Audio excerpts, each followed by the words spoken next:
Hey guys, Ian Lawler, Chief Instructor here at Somerset Combat Academy.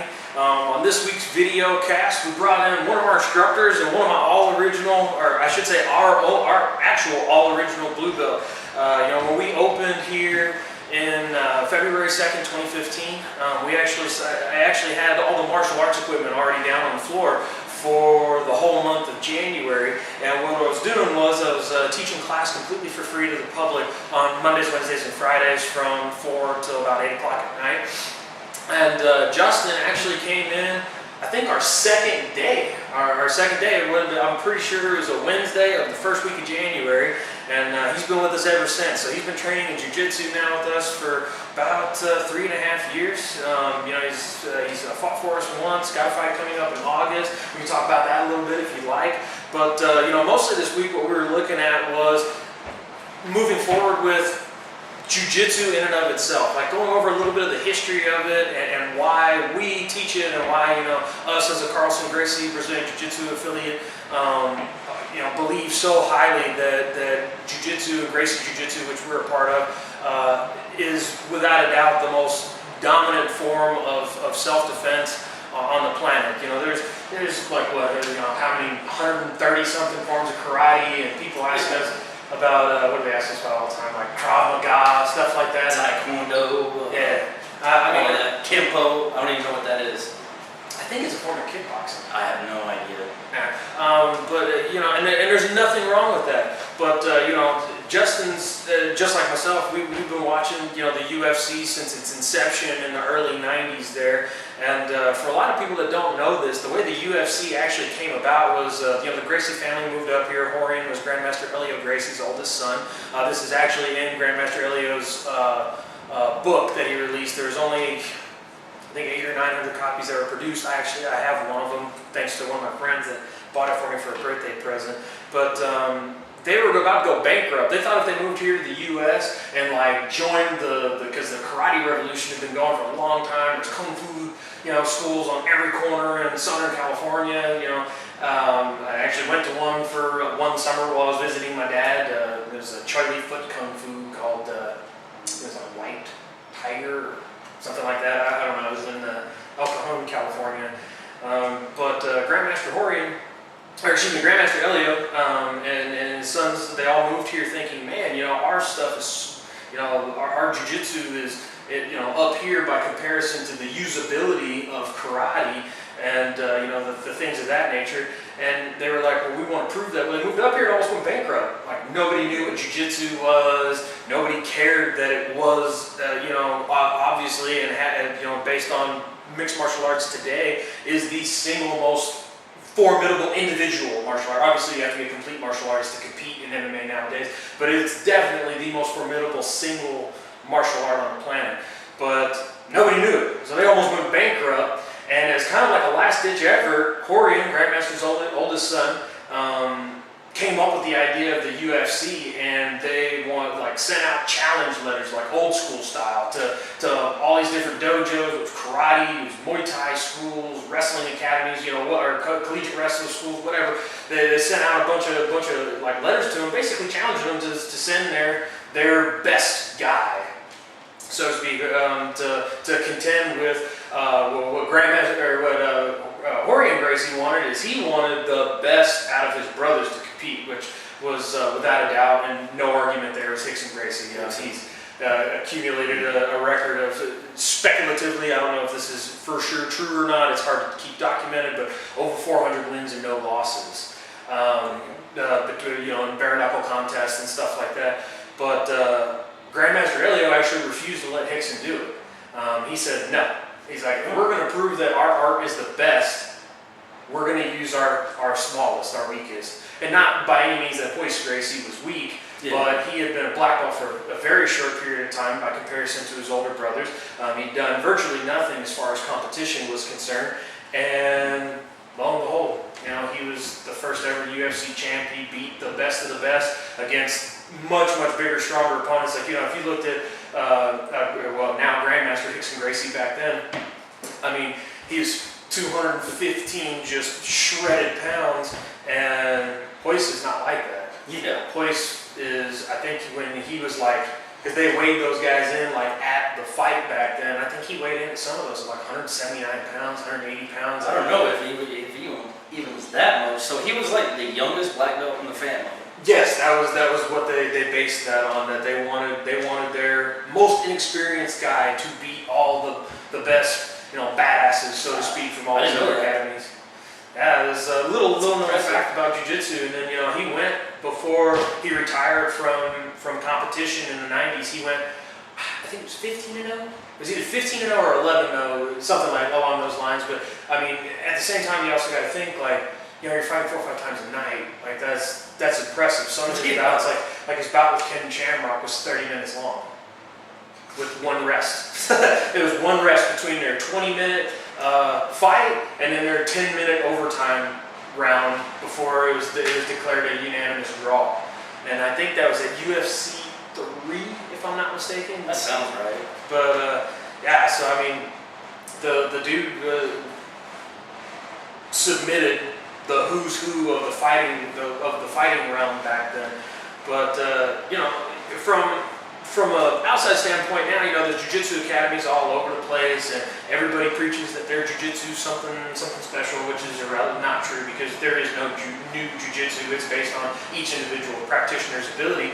But while we're talking about individual practitioner's ability, let's talk about you. Like, why don't you tell us a little bit about you? Like, how much did you weigh when you first started here? What has jiu-jitsu and martial arts done for you?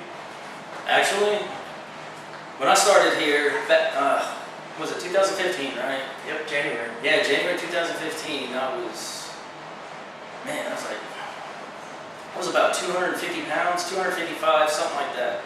I got out of the Army in 2012, and I got diagnosed with PTSD, and I was just fed different psych meds after psych meds, and the whole time my entire adult life up until that point was 185, 175, something like that. But I gained so much weight so fast, I ended up getting out, and man, psychologically with all those different meds, my metabolism slowed down, my test count went down, and it had a horrible effect on my mood and eating habits, depressed all the time, and then just gaining weight adds to that on top of everything else. So I was pretty miserable back then. And I remember meeting you that day in Nicole's office, which, man, I know all these martial artists out there, they hear somebody come in like, yeah, I'm a martial arts guy, blah, blah, blah, and their automatic thought is, I bet this guy's full of crap. He didn't know it. Man, let me guess, he's just another wannabe Bruce Lee or whatever in a small town. And I actually feel, yeah, the day I met you, I'm like questioning him, like I know what I'm talking about. I've never had a martial arts class a day in my life. So you talked to me about it, and I was like, you know what, I've always wanted to do something like that. I guess that's part of the reason why I joined the Army from the Air Force was I wanted to fight for my country, and I wanted to be able to be comfortable in situations. Well, post-traumatic stress with depression and anxiety attacks, I was not comfortable anywhere. Mm-hmm. I'd have anxiety. I remember breaking down in tears in Walmart, TJ Maxx, all these different places. Being angry but not knowing why or what's going on, people touching me. You had 4 combat deployments, right? I had 4 deployments, 3 of them were in combat zones. Okay. So Iraq once and Afghanistan twice. Okay. So yeah, I mean, I had a hard time transitioning, and when you told me about this place, I was like, you know what? I don't like going to the gym and just lifting weights. I used to do that a lot, take a bunch of supplements and just get bigger, but I really wasn't getting healthier. Mm-hmm. So I was like, you know what, I just wanted to learn a little self-defense stuff. I'm always worried. I've got 3 girls that I'm raising, and I want them to be able to take care of themselves. So I was like, you know what, if I'm going to get them interested in it, I got to lead by example. And I was like, you know what, I'm going to do it. So I came in, and I remember my first rolling partner, Dave.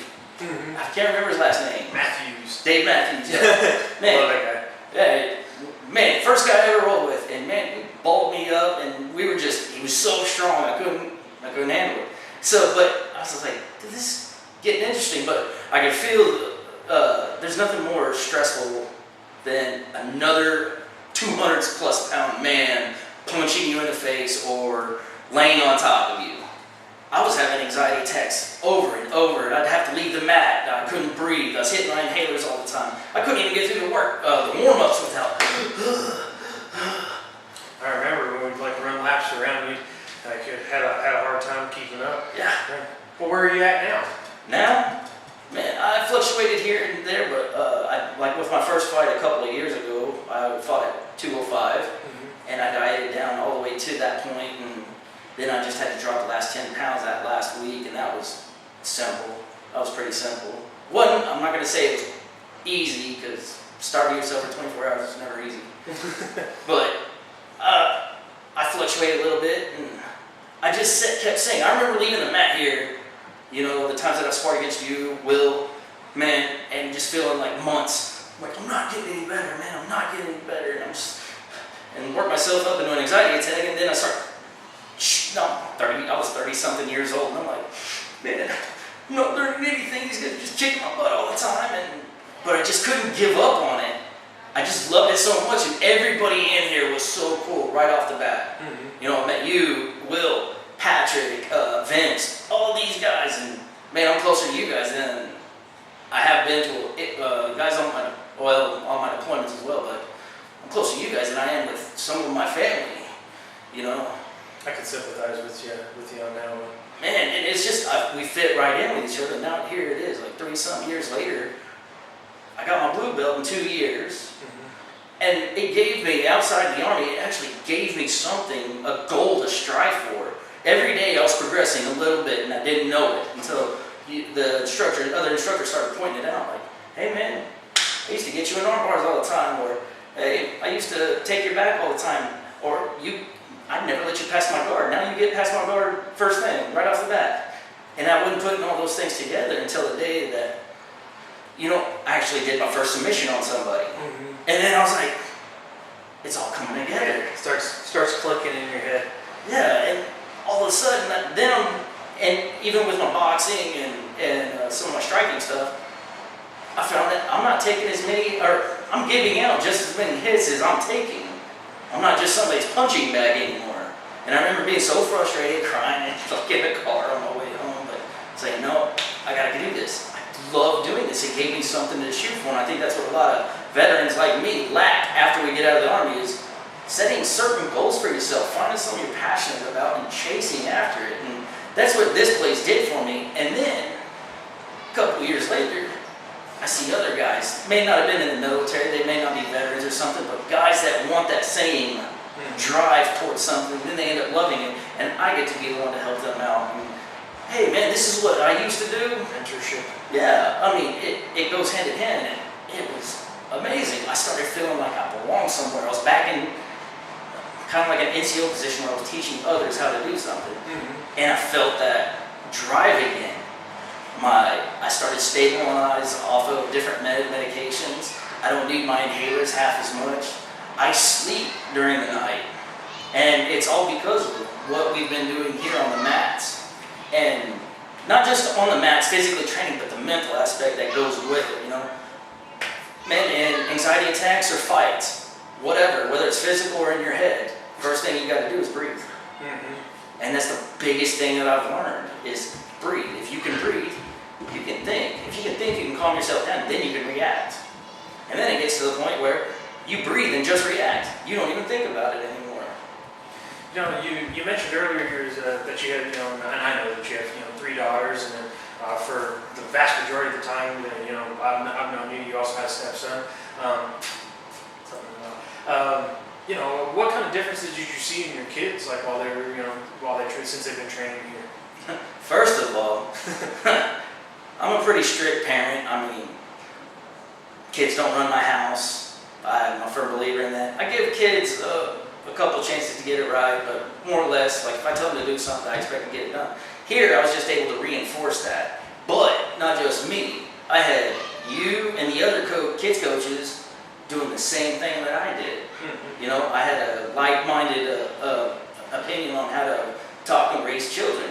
A lot of people go to martial arts schools, especially karate back in the 80s and early 90s. They wanted their kids to discipline. Well, back then, discipline may get whacked with a bamboo stick. Right. Like, Can't do it now. No, that's very true.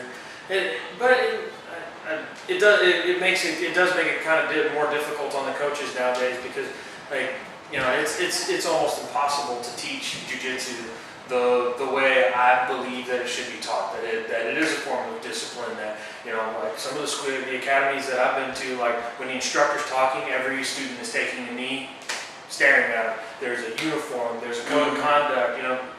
And that is like quickly getting lost in the community of jiu-jitsu, because as soon as you start trying to enforce a standard, especially the kids nowadays are like so much just running people's houses. Yeah. Like, mommy, I don't like this. Well, the parent doesn't ever take a moment to, or not all parents, but a lot of them have made, you know, don't ever take a moment to go, man, little Johnny just doesn't want to do this because it's difficult and his coaches are holding him to a standard. When in reality, the unfortunate aspect of that is because parents aren't realizing that as a whole, yeah, or do realize that and just don't want to have to contend with the argument with their kid. They're in essence telling their kids that it's okay to quit and that a standard to excellence, or to at least, you know, pursuing some amount of personal excellence, personal accountability is not that relevant. It's just not that needed. So it makes it very difficult to teach, because a lot of times, like, I mean, and I'll admit this for the viewers, like, it feels like I'm just more doing a daycare class to keep the membership up, because, yeah, you know, if I actually try to get the kids to roll, if I actually try to get them to like pursue some amount of like, okay, well, I want you to move forward. We're not going to move on till you can at least show me this move one time. Mm-hmm. And the kid gets frustrated, and then they don't want to come back the next day. A lot of parents won't take the time to go, no, I know you don't want to go because it is difficult, because right, they are holding you to a standard. I'm going to therefore make you go because this is good for you whether you like it or not. Right, right. And I could see, you know, it's even traveling into other jobs out there, like these 20-year-olds or whatever, even 30-year-olds I know, even in the military it's being affected. They have to lower the standard in order for people to pass them, and that's garbage. Mm-hmm. Well, what does that say about our U.S. arsenal? What does that say about, you know, companies out there? They're constantly lowering the standard, but when you lower the standard, you also get a lower, I hate to say this, I'm not trying to bash any type of person, but, you know, your quality of person is going down. Mm-hmm. The non-dedicated, the non-respectful, the no work ethic, you know, and they expect things to just get handed to them. Well, in here, our last promotion, for instance, when we had it here, you came up and asked me, he's like, all right, you ready to promote? And I was like, no, dude, I haven't been training as much as I should have in the last 6 months, and I've been not doing as well against one of our other younger guys, even though the kid's a monster, just a natural athlete. I shouldn't have been getting caught by him. So I was like, no, I'm waiting until I get promoted, because I'm going to get back to where I need to be. And I had to do a self-check.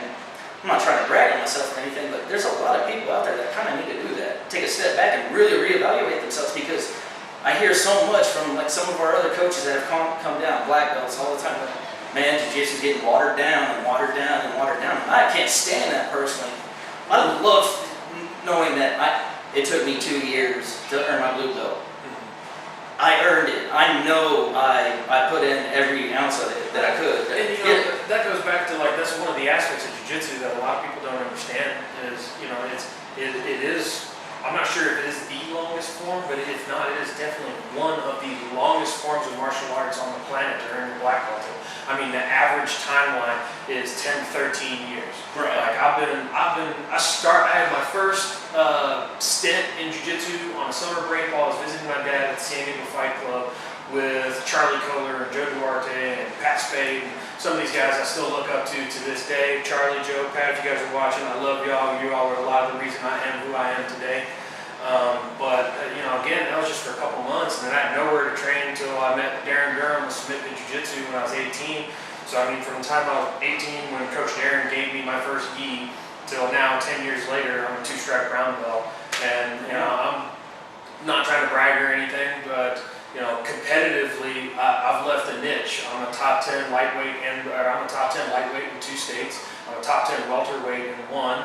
I came I've podiumed in 3 different brown belt tournaments now. And no, when I say that, I'm not talking like it was me and 3 other guys and I got, or 2 other guys and I got 3rd place. That's not really podiuming. The West Virginia State Championships, there's 13 brown belts in the absolute. I took 2nd place. That was a week after I got my brown belt.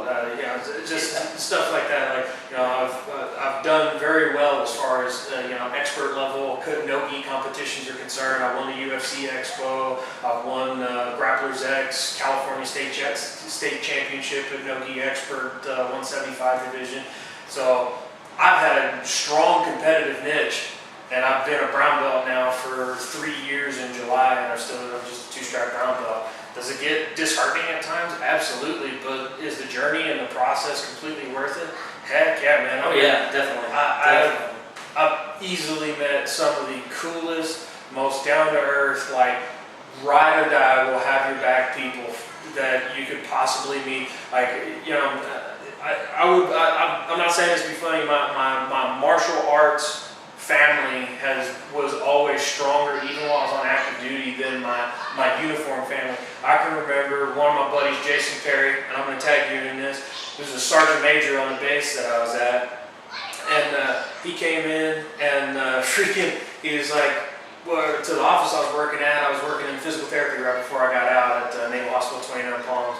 And he comes up, he's like, Ian, I'm like Jason. And neither one of us realized for that split moment that we were in uniform, you're going to have an E4, and I'm calling a sergeant major Jason, Right. I gave him a hug, he's like, man, I haven't seen you, da, da, da, da, da, My LPO comes walking over, and he's like, I think what you mean, HM3, is sergeant major.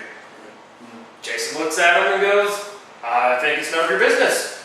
And they walked off, and I was like, you're talking to a guy that had almost 20 years in the United, or he might have been at 20 years in the United States Marine Corps at that point in time, voided his uniform rank for our brotherhood as camaraderie purple belts. And then at the time, I was the jiu-jitsu coach for the Army Marine Corps fight team, and he was a member of that. So this family that jiu-jitsu, the whole video we were supposed to be talking about was jiu-jitsu. This family that jiu-jitsu has created for me has had lifelong relationships. I mean, Pat Spade, for example, and Joe Duarte and Charlie Kohler. You ask any of them, look them up on Facebook. If you know their number, call them. I message them on every birthday, every Christmas, every New Year. Love those guys. They're going to be my family for the rest of my life. I haven't seen Charlie in 7 years. I haven't seen Joe in 3. I haven't seen Pat in 5, 6, and I guarantee you, if I ran into them on the street right now, we'd pick up right where we left off. Oh yeah, actually that's been happening. I mean, I'm still young in my jiu-jitsu journey, but even though I'm the oldest guy here, well, actually not anymore. Scott's older than me now. And Doc. I can't forget those 2 guys, but yeah, I mean, a couple weeks ago when we went to 4 Seasons and trained with our affiliate school. Mm-hmm. All Carlson Gracie schools in Kentucky came up. Mm-hmm. Man, like 50 people there. Yeah, it was awesome. It was crazy, and I'm sparring with all these guys. Some of them pros, some of them amateur, a lot of pros, and especially pro kickboxing with outstanding records. And then here I am. I get a couple of good shots on one of them, and I paid the price for it later after during the round. But man, it was, and as soon as the round's over, what's up, man? What's going on, bro? Yeah, man, holler at me sometime. Hit me up on Facebook, man. And dude, these guys were great. I mean, I even got a chance to spar with Michael O'Donnell himself, and man. I know, he's a beast. Dude, I had no idea. I mean, I knew he was good and always heard the rumors, but man, he can still throw a head kick. He's a wizard. And he caught me. I was like, uh-oh, man. But yeah, dude, like, things like that. Me and him sat there and talked for about an hour afterwards, and just great guy, good guys all around, everywhere. Of course, we run into our, the little mouthpieces every now and then, but those guys are few and far between. Yeah, they're usually not actually involved in the martial arts community. They're guys that stand on the outside and chirp, but that's about it. So if you had to leave our viewers with one thing about jiu-jitsu, your favorite thing about jiu-jitsu, why they should come in and try jiu-jitsu here at Somerset Combat Academy, what would you say? Actually, I've heard this a lot with people on Facebook, different interviews. Jiu-jitsu is not just for a specific age bracket or a specific type of person. Now, me personally, guys that do CrossFit and stuff like that. To me, you have to be in a certain type of physical conditioning before you start that mess. It's hard trying to get into it like when a guy's like me coming in. But jiu-jitsu, man, you can start off 250 pounds at nothing. And within weeks, just you notice all you got to do is breathe and then move a certain way. And then all of a sudden, 6 months later, you're calmed down and you're just moving with the flow and going with things. And you're catching people with things that they didn't see it. And every now and then, you catch your coach with something. I remember the first time I had a submission attempt I tried on you. Didn't work, but I tried it. He was the first coach I submitted, and I got him with a straight ankle lock. And I don't go around bragging about it. I'm just like, I caught him. I'm learning. That's all I was concerned with. Now, he kicked my butt the rest of the round. I mean, he probably submitted me like 4 or 5 times after that, but no, man, it is not just for one age group or one type of person.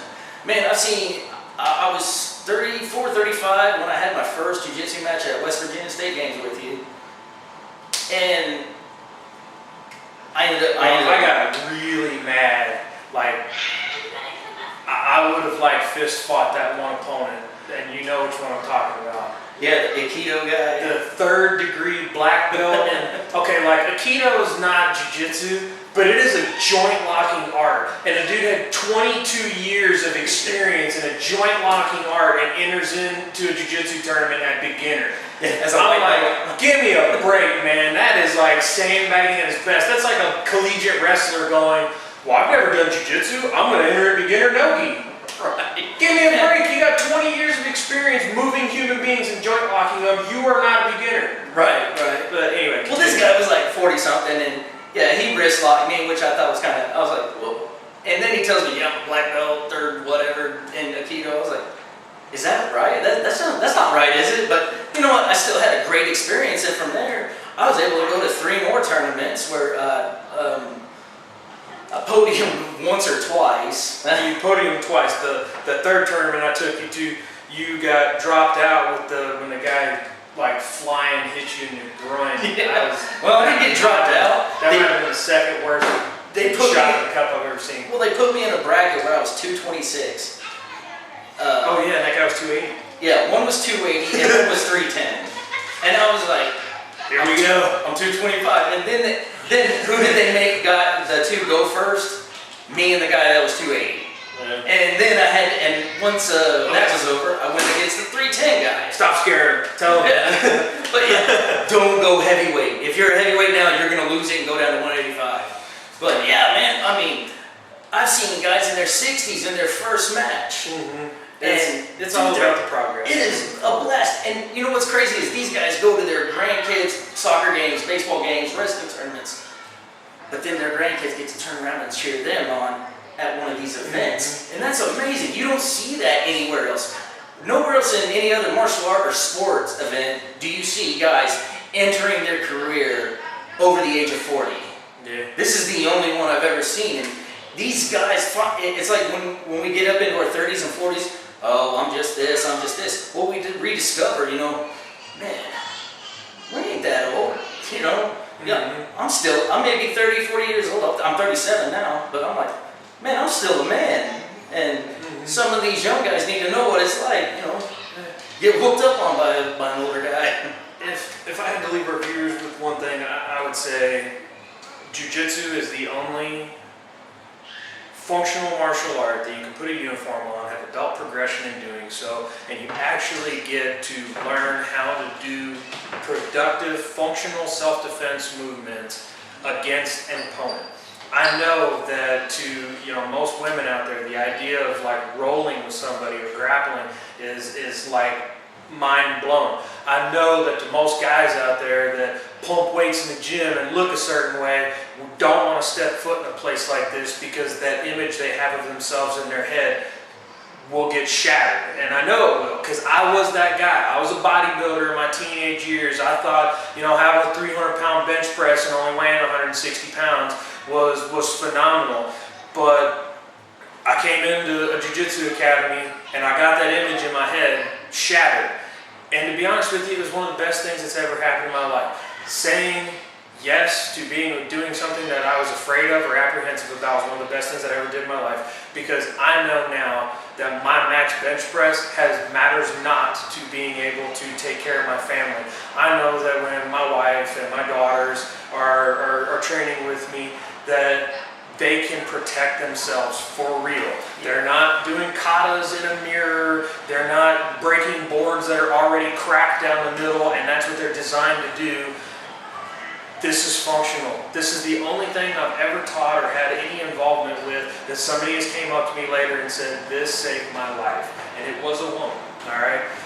Yeah, I mean, speaking of like female students that we've had in here, Luana Arnett, man, she was like one of the first girls I ever trained with, and I was 230, and her little 115, 120 pound, whatever, balled me up. Yeah, and she made me look stupid.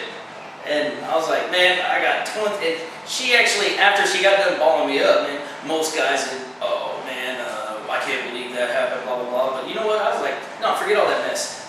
What did I mess up on? And she stopped and she showed me and taught me how to fix my mistakes, like going into from guard and transitioning into cross-side, passing guard. I was missing my underhook every time, and that's what she taught me. Man, 115 pounds balling me up.